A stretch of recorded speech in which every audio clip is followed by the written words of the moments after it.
Bonjour à tous. Pour ce nouvel épisode du Upcast, on a décidé de partir à la rencontre d'entrepreneurs et pas n'importe quels entrepreneurs puisque nous accueillons Lauriane Lejour. Lauriane, bonjour. Bonjour. Lauriane, vous êtes viticultrice et cofondatrice du domaine montois du Mont des Anges. Et à l'origine de ce projet, il y a vous et il y a votre associé Vincent Debuchère. Alors Vincent, lui, il est financier, il nourrit une passion pour le vin. Et lorsque lui vient l'envie de faire les vendanges il y a quelques années, il tombe dans une famille très accueillante de Champagne. Et cette famille, c'est votre famille. Il fait votre rencontre, une rencontre décisive. Et très vite, l'idée d'élaborer un vin effervescent émerge. Et après avoir exploré plusieurs pistes, vous vous lancez dans l'aventure. Vous trouvez un terrain de 7 hectares dans le village de Nouvelle à Mons. Revenons à vos débuts. Qui êtes-vous et surtout, d'où venez-vous? Je suis vigneronne en Champagne et en Wallonie depuis maintenant 2018. Donc originaire de Champagne, forcément. Et mon collaborateur Vincent, lui, est wallon d'origine et vigneron également. Il a aussi été formé en Champagne. Et quel est le lien entre vous et la viticulture, hein? Je l'ai dit en intro, une histoire familiale. Est-ce que pour vous, faire ce métier, c'était une évidence? Non, c'était pas forcément une évidence. Comme je le voyais, je l'avais sous les yeux dans ma famille. Je le disais petite que je voulais être champagneuse avec mon langage d'enfant, mais dans la famille, on fait ce qu'on veut. Donc j'ai fait d'autres études et quand maman est partie à la retraite, je suis revenue par envie. Vincent, lui, il a toujours eu cette idée en tête. La culture et le milieu du vin l'intéressaient. Après, sa belle famille avait des propriétés dans le Bordelais et distribuait des vins en Belgique. Et il a toujours vécu avec ce lien en direct avec le vin aussi. Alors, racontez-nous votre rencontre à tous les deux et parlez de nous voilà, de cette histoire. Comment est-ce qu'elle a commencé, la genèse du projet? Vincent venait en Champagne faire les vendanges et il venait aussi à d'autres moments de l'année. Il participait directement à l'élaboration du vin dès qu'il avait l'occasion ou au suivi de la vigne dès que c'était possible. Mais il venait au début par curiosité, en fait, sans vraiment avoir un projet en tête. Puis moi, je travaillais sur l'exploitation familiale. Et Vincent, son intérêt pour le champagne, il en a parlé à ses collègues de travail, qui à l'époque étaient géologues. Et c'est comme ça que ça a commencé et qu'il a compris. Il y avait la même résurgence du bassin parisien dans le sud de Mons qu'en Champagne. Et c'est là que l'idée a germé, oui. Et alors, comment vous avez fait? Racontez-nous les débuts de l'histoire. Comment est-ce que vous avez trouvé le terrain? Comment est-ce que vous vous êtes lancé? Quelle a été peut-être la première pierre? La première pierre, on est vraiment parti d'une page blanche. Il faut avoir un petit grain de folie pour faire ça. Nous, on savait où on voulait planter. On avait un rêve œnologique, mais on n'avait pas de terre. Et donc, il fallait déjà trouver des terres qui convenaient. Parce qu'a priori, de la vigne, ça pousse partout, mais en fonction de l'endroit où elle pousse, elle ne fait pas les mêmes vins. Et du coup, l'intérêt œnologique n'est pas le même. Comme on n'avait pas de terre, on s'est dit qu'il valait mieux qu'on choisisse les terres les plus appropriées par rapport à ce qu'on souhaitait faire. Et donc, on a commencé avec une bêche, une boussole et un altimètre pour chercher des terres qui pouvaient nous correspondre en termes de situation, d'ensoleillement, d'altitude. Et puis, avec la bêche, on ouvrait les sols pour voir s'il y avait de la craie ou pas. Donc, on a commencé comme ça. Et puis après, il faut réussir à aligner toutes les planètes. Donc, il faut réussir à mettre tout le monde d'accord pour pouvoir planter ses vignes à cet endroit-là. Et alors, j'imagine que vous n'êtes pas que deux hein, autour de ce projet. Donc, comment l'histoire a débuté? Vous avez donc une équipe, j'imagine, autour de vous. Comment est-ce que tout cela s'est construit une fois que vous aviez trouvé le terrain? Au début, on n'avait pas vraiment d'équipe. On avait un réseau qui est le réseau qu'on a en Champagne, qui nous donne accès à différents prestataires, différents conseillers auxquels on peut faire appel pour une chose ou une autre, ou des laboratoires, ce genre de choses. Le métier de vigneron a cette particularité, c'est qu'il touche à énormément de domaines différents et on ne peut pas être expert dans tout. Donc, on peut... Moi, je trouve que c'est un métier que je compare souvent à un couteau suisse. Il faut savoir un petit peu tout faire, mais on n'est jamais spécialiste et on peut difficilement être et machiniste, et mécanicien agricole, et spécialiste en communication, en marketing, et œnologue et ingénieur agronome. Donc, on fait appel à toutes ces personnes en fonction des besoins et des compétences qu'on a besoin de combler autour de nous. Quel est l'ADN du projet selon toi? Oui, cette page blanche de laquelle on est parti qui dessine une aventure, en fait. C'est vraiment une aventure, ce projet. Et c'est une aventure qui se construit petit à petit et qui évolue toujours dans le temps. L'ADN aussi, c'est vraiment le métier de vigneron qu'on a choisi. C'est-à-dire que c'est nous qui faisons les choses, c'est nous qui sommes au centre du projet et on assume pleinement et on souhaite pleinement vivre notre métier de vigneron au quotidien. Et, et c'est aussi de faire les choses en fonction de nos convictions. On a choisi des pratiques culturelles, par exemple, qui nous correspondent à nous, à ce qu'on a souhaité, à ce qu'on a voulu.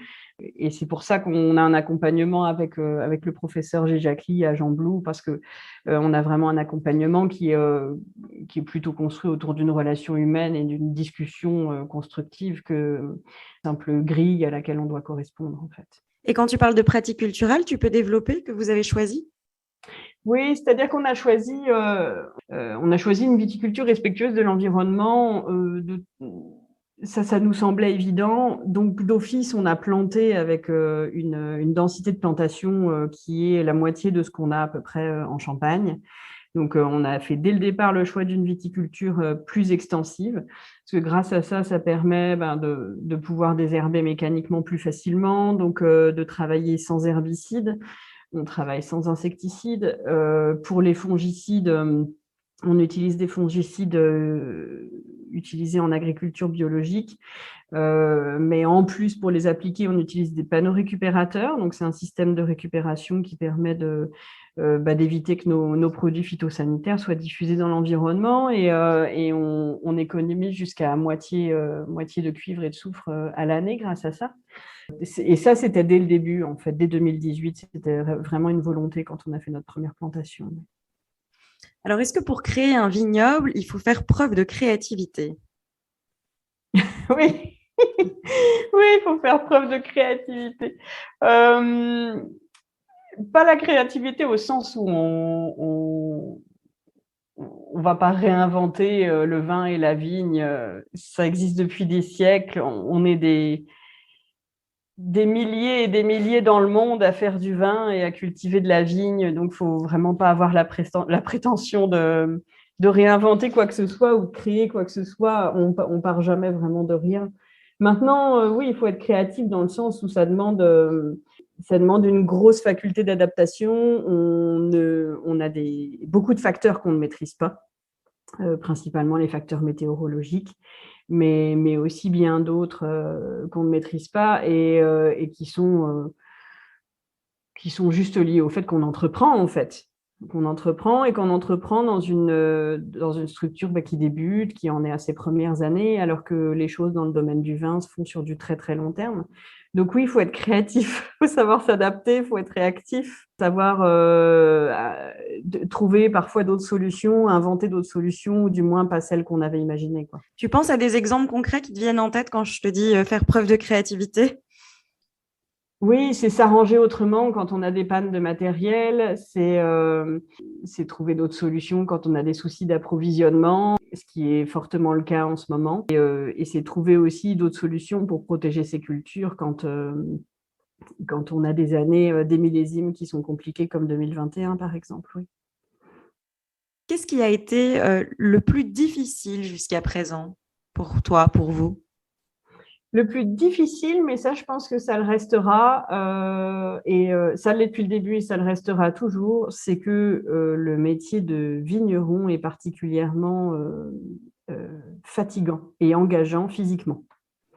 Donc, c'est un métier qui demande énormément d'énergie. Et ça le sera toujours. Je crois que le métier en lui-même veut ça, en fait. Et à l'inverse, qu'est-ce qui a été le plus excitant, le plus galvanisant? Ah, le plus excitant, le plus galvanisant, c'est les premières fois. C'est la magie des premiers bourgeons qui sortent, des premiers raisins lors de la première récolte, les premières dégustations de vin avant qu'on les rende effervescents, les premières bouteilles terminées une fois qu'elles sont effervescentes aussi. C'est des petites choses comme ça. Et pourtant, ça revient tous les ans, mais malgré tout, il y a toujours cette magie. Je parlais des bourgeons qui sortent, mais au moment du tirage, voir qu'au moment de la mise en bouteille, ça a fonctionné et qu'en fait, on a vraiment de la pression et de l'effervescence dans les bouteilles à chaque fois, même si c'est un phénomène physico-chimique qu'on comprend et qu'on maîtrise, ça reste toujours un travail un peu d'équilibriste de faire ce tirage champenois où on rend le vin effervescent et c'est toujours magique de voir quand ça arrive et quand ça marche. Ouais. Ouais. Si tu avais 3 grands moments à pointer depuis le début de l'histoire, 3 grands moments qui t'ont particulièrement marqué, ce serait quoi? Un grand moment, c'est la première plantation de 2018. Parce que c'est là où on avait vraiment une concrétisation de ce qu'on avait cherché à faire les années précédentes. Et puis, c'est une plantation sur laquelle on a eu beaucoup d'aide et voir c'était émouvant de voir tous ces gens qui venaient nous aider à démarrer notre projet. Un deuxième grand moment, après le début, après les plantations? Oui, les premières bouteilles terminées. Et ça, c'était quand? Les premières dégustations, on les a faites à l'été, l'été dernier, l'été 21. D'accord. Ouais, ouais, quand elles sont vraiment sorties de cave pour qu'on les commercialise pour la première fois en octobre. Et ça a été ouais, pour nous, c'est pareil, une grande émotion. Et c'est long dans le domaine du vin. C'est long parce que on plante en 2018, mais on se retrouve avec nos premières bouteilles terminées en 2021. Et en plus, ces bouteilles-là, on a voulu les vinifier, mais on avait une récolte qui était symbolique. Alors, c'était symbolique parce que c'était la toute première, donc déjà, c'est tout un symbole pour nous d'avoir des premiers raisins. Et puis, c'était symbolique par la quantité parce qu'on en avait très, très peu. Donc, on a eu très peu de raisins, peut-être 700 kilos de raisins. De toute façon, on ne cherchait pas à en avoir. Mais ce qu'on avait, on s'est dit, on va trouver une solution pour le vinifier quand même. Et donc, on a emmené une petite remorque dans les Ardennes belges chez un confrère, chez qui on a pressé, vinifié, on a été merveilleusement accueillis chez lui. Et c'est le domaine de Bellefontaine, d'ailleurs, pour ne pas les citer. Et en fait, ça a été aussi J'y ai pas pensé tout à l'heure, mais c'est vrai que ça a été une belle aventure parce que c'était nos premières bouteilles et c'est aussi grâce à eux qu'on a pu les faire avec ce confort-là. Ouais. Très bien. Un dernier moment à nous partager parce que je t'en ai demandé 3, donc je me dis les auditeurs qui sont particulièrement ou peut-être un grand moment à venir. Peut-être un grand moment à venir, oui. Je crois que le plus grand moment à venir, ça sera quand on aura notre chai qui est actuellement en gestation. Et ça, je crois que ce sera notre premier grand moment à venir parce que jusqu'alors, on est aidé par d'autres pour être hébergé, mais là, on pourra réellement être chez nous et je pense que ce sera un vrai bel endroit aussi pour notre projet. Oui. Et ce chai, il en est où et les espoirs de le voir, effectif, ce serait pour quand? Alors, ce serait, on croise les doigts, pour 2024. Pour 2024. Oui. Comment est-ce qu'on gère au quotidien cette temporalité? Comment est-ce qu'on arrive à faire preuve de patience? Qu'est-ce qui fait tenir? Comment ça se passe? Ce qui fait tenir, c'est la passion déjà, la vocation. Ce projet, c'est des projets sur lesquels on est très, très impliqué de toute façon. On y passe notre temps, notre vie, nos loisirs, nos soirées, nos week-ends. Donc, oui, c'est des projets qui prennent tellement, tellement de temps. Et une fois qu'ils sont là, qu'ils sont mis en place, on doit faire du vin avec et on ne peut pas faire du vin en 2 mois. Ce n'est pas possible. Donc, et la question de la temporalité, en effet, dans le domaine du vin, elle est toute, toute particulière. Hein. Et c'est la qualité à un moment donné qui guide ce temps, et on ne peut pas aller plus vite que la musique. Ouais. Comment est-ce que vous financez ce projet? Quel est votre business model? Est-ce qu'il y a un mode alternatif de financement? Racontez-nous comment vous faites. Alors, on a commencé par notre investissement personnel. Et puis, on a utilisé un financement participatif avec une rétribution sous forme de bouteilles qui sont vendues en primeur. Ça a été, on l'a fait une première fois fin 2019 et puis une deuxième fois en 2021. Et ça, c'est pareil, c'est des moments où c'est toujours une émotion de voir la confiance et l'engagement des gens vis-à-vis de notre projet. Et ça, Et, c'est porteur aussi. et vous êtes passé par un crowdlending, un crowdfunding? Qu'est-ce que vous Funding. avez? Crowdfunding. Et vous avez Ouais. utilisé quelle plateforme? On l'a fait de façon indépendante. Ok. On l'a fait Et, nous-mêmes. et pour tous ceux qui nous écoutent, hein, qui sont souvent des gens qui veulent se lancer, qui veulent se lancer dans l'entrepreneuriat, dans la création, ça peut être un mode de financement intéressant pour eux. Quels sont les conseils que tu donnerais en l'ayant fait 2 fois? Quelles sont les leçons que tu as peut-être pu tirer du premier? Voilà, quelles sont les best practices que tu pourrais partager? Alors, moi, je trouve que c'est un mode de financement qui n'est pas qu'un mode de financement, parce que derrière, ça a fondé en quelque sorte un fan club, des gens Une qui nous soutiennent. communauté, finalement. Mais oui, et des gens qui nous soutiennent, qui sont là, qui nous suivent,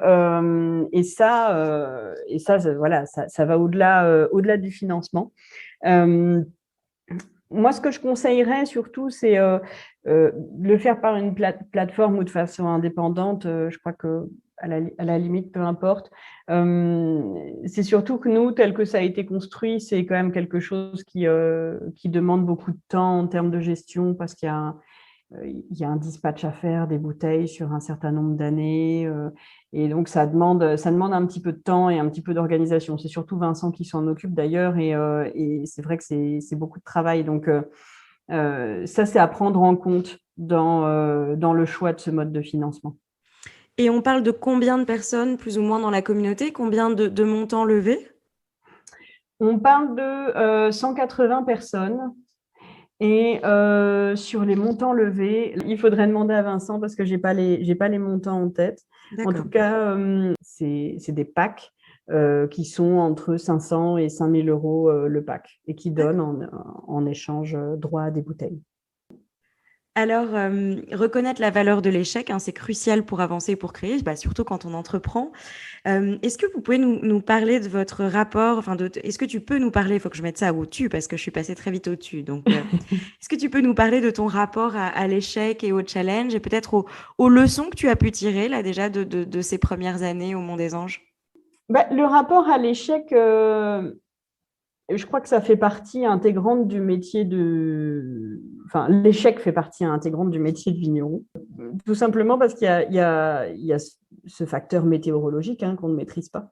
C'est même pas qu'une simple perte ou qu'un simple échec, c'est que les années où la météo est mauvaise, on travaille 2 fois plus pour avoir moitié moins. C'est vraiment, ça c'est quand même une double peine que nous impose la météo.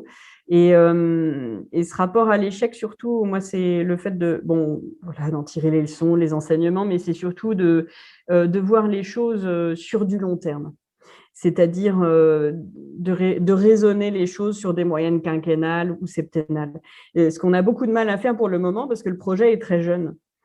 Donc, c'est pas comme si on pouvait se dire et qu'on avait un recul qui nous permettait de nous dire, regarde, dans les années 90, je prends l'exemple de 91, qui a été une très mauvaise année, moi de mon côté, du côté champenois, de se dire, voilà, en 91, on a eu une année très difficile et du coup, sur une moyenne quinquennale, septennale, voilà comment ça s'est lissé, voilà comment on a réussi à le temporiser. Et ça, sur des projets qui sont naissants, on n'arrive pas à avoir ce recul.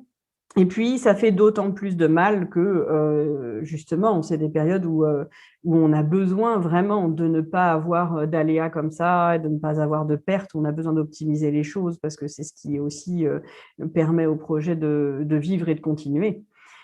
On doit vraiment rester autant que possible philosophe par rapport à ça, mais par exemple, sur 2021, on se dit toujours qu'on aurait pu faire mieux ou faire différemment ou améliorer certaines choses. Mais il faut surtout garder la tête froide et se dire qu'on n'améliore jamais tout à 100%, surtout quand on a des conditions comme celles qu'on a eues l'année dernière. Ouais. Et quelle qualité faut-il, selon toi, pour être une bonne vigneronne? Une énorme capacité de travail, une bonne capacité d'adaptation, être polyvalent et une bonne résilience. Ouais. Ouais. Donc justement, c'est ce que tu dis, hein, en tant que vigneronne, tu dois faire preuve de créativité, débloquer des situations, lancer des nouvelles idées, améliorer à la fois le concept, le projet, mais aussi le vin. Comment est-ce que tu te nourris au quotidien? Qu'est-ce qui t'inspire? Qu'est-ce qui te... Voilà, ça peut être des personnes, ça peut être des endroits, je ne sais pas. Moi, ce qui m'inspire beaucoup, c'est principalement les autres vignerons que je croise, en fait. Et c'est souvent à l'occasion de vacances ou de voyages qu'on a la possibilité de les croiser. Et ça, c'est assez fou parce que de la vigne, il y en a partout dans le monde, avec des objectifs de vinification qui sont différents. Il faudrait des vies et des vies pour pouvoir faire le tour du monde de tous ces vignerons. Et tous sont toujours une source d'inspiration. Chez tout le monde, il y a quelque chose à apprendre, à aller voir dans les vignes ou à goûter dans le vin ou à questionner dans leur méthode de vinification. Ouais. Donc, la première source d'inspiration, moi, je dirais que c'est les confrères. Et est-ce que tu as des mentors en dehors des confrères qui t'aident, qui t'accompagnent au quotidien? Oui, alors au quotidien, je dirais pas ça, mais il y a des gens malgré tout sur lesquels quand je coince sur des sujets, je leur passe un coup de fil. Il y a des gens comme ça à qui j'ai posé peu de questions. Je les ai peut-être eu au téléphone que 5 fois depuis que je les connais. Mais malgré tout, à chaque fois que je leur ai posé une question, ils ont tapé juste. Ça, oui, c'est des gens précieux ou quand je vois que certains sujets coincent, je les appelle. Et puis, je trouve qu'il y a il y a une grosse source d'inspiration aussi, c'est dans le fait qu'on travaille à deux. Tous les deux, on a deux caractères qui sont complètement différents, des points de vue qui sont différents, des façons de fonctionner différentes. Moi, je suis très spontanée, je suis dans le moment présent. Mon associé, lui, il est tout le temps dans l'anticipation, dans l'organisation. C'est de voir sur du long terme.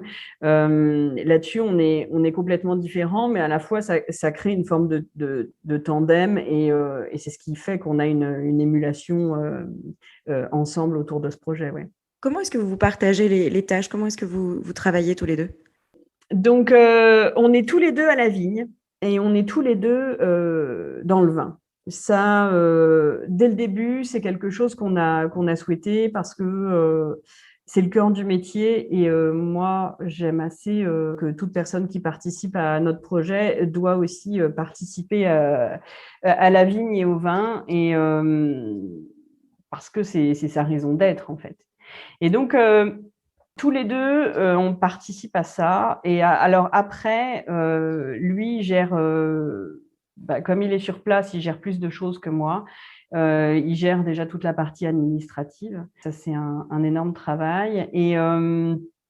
Et puis, il gère aussi la partie commercialisation parce que c'est lui qui est en direct, donc il est en relation directe sur place avec les clients, donc il a cette fluidité d'être sur place. Et moi, comme je suis en Champagne une partie du temps, je gère aussi toute la partie relation avec la Champagne parce que malgré tout, on a cette facilité parce que je fais Je suis des deux côtés de la frontière. Et puis parce qu'il y a encore beaucoup de fournisseurs qui sont du côté champenois ou du côté français.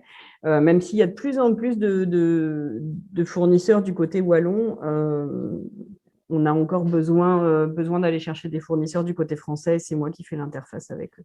Comment est-ce que tu vois l'évolution du monde du vin du côté belge et du côté wallon plus particulièrement dans les prochaines années? C'est difficile de se projeter parce que tout va très très vite en Wallonie. Tout va très très vite. J'imagine qu'à terme, dans quelques années, on aura peut-être des particularités régionales qui seront un petit peu plus dessinées. Du moins, je le souhaite parce que ça permettrait de structurer certaines zones ou certains terroirs. Je suis assez épatée de la façon dont les choses se développent du côté belge. Parce que ils ont su aller vers des particularités qu'on n'a pas forcément développées ailleurs dans le monde. Des pays où il y a autant de cépages interspécifiques, c'est assez rare. Enfin, il n'y en a pas sur une majorité comme ça de vignobles qui se trouvent du côté belge. C'est quand même assez étonnant. Oui, j'imagine que ça va se spécialiser dans chacune des régions. Se structurer, se spécialiser, ouais. D'accord. Comment est-ce qu'on network dans le monde du vin? Est-ce qu'il y a des codes à apprendre? Est-ce que c'est facile? Est-ce que les gens sont ouverts? Je pense là à des gens qui nous écouteraient et qui auraient envie de se lancer ou que tu pourrais inspirer. Oui, se lancer ou débuter dans le domaine du vin, pour moi, c'est un milieu qui est assez ouvert. Donc, l'ouverture dépend beaucoup des personnes. Moi, je me rappelle, Vincent, il a été très bien accueilli chez deux confrères du côté champenois. Il a fait 2 stages chez des vignerons qui sont dans des grands crus, qui travaillent très, très bien. Maintenant, entre vignerons, je dirais qu'il y a comme une forme de politesse à s'accueillir, à se répondre, à s'appeler. Il y a quand même une facilité à avoir les gens au téléphone et à discuter avec eux de leurs projets. Donc ça, je trouve qu'il y a un bel échange. Moi, j'ai toujours été bien accueillie et il y a aussi cette politesse entre vignerons, de s'échanger des bouteilles aussi quand on va les uns chez les autres. Ça, c'est quelque chose d'amusant. Maintenant, le network, quand on est vigneron, ça se fait plutôt quand on va sur les vignobles les uns des autres. Et puis le planning est déjà bien chargé. Tu parles de travail et encore de travail. Oui, c'est ça. Faut-il encore trouver le temps? Alors, bon, vous êtes du côté de Mons, mais je ne sais pas si tu as le temps entre la Champagne, Mons, de parfois pousser jusqu'à Charleroi, puisqu'on est quand même dans un podcast qui est porté par le Hub créatif de Charleroi. Donc, si je te dis Charleroi, qu'est-ce qui te vient à l'esprit? Est-ce qu'il y a des choses qui te viennent à l'esprit ou pas? Eh bien, peu de choses, je t'avoue. J'ai eu jusqu'alors peu de temps de faire du tourisme du côté wallon. Il m'est arrivé d'aller à Charleroi pour faire quelques rendez-vous, mais j'avoue que ça s'arrête là. Oui, malheureusement. J'ai honte. Mais non, mais écoute, tu vas pas inventer quelque chose que tu n'as pas, donc c'est très bien. Oui. Donc on le voit, il y a une vraie tendance autour du monde du vin. Des bars à vin s'ouvrent de plus en plus, surtout des bars à vin nature. Il y a de plus en plus de jeunes qui sont aussi attirés par ce milieu-là. Si tu avais quelques conseils à donner avant de se lancer, ce serait quoi? Ça serait de passer avant tout par la connaissance, en fait. La connaissance du métier, que ce soit… tout dépend de l'objectif qu'on a. Si c'est de devenir vigneron, de travailler simplement en cave ou en cuverie, ou de travailler dans les vignes, tout dépend de l'objectif qu'on a, mais c'est avant tout la connaissance et la formation, parce que c'est un métier qui, comme tout métier, est technique, a des connaissances théoriques à acquérir, ouais. Et ne jamais être pressé. Eh bien, merci beaucoup, Lauriane. Merci d'avoir partagé ton histoire et puis tes précieux conseils. Avant de te quitter, j'ai un petit jeu pour toi. Alors, les règles du jeu sont simples. Ne pas trop se prendre la tête et répondre spontanément. T'es prête? Oui.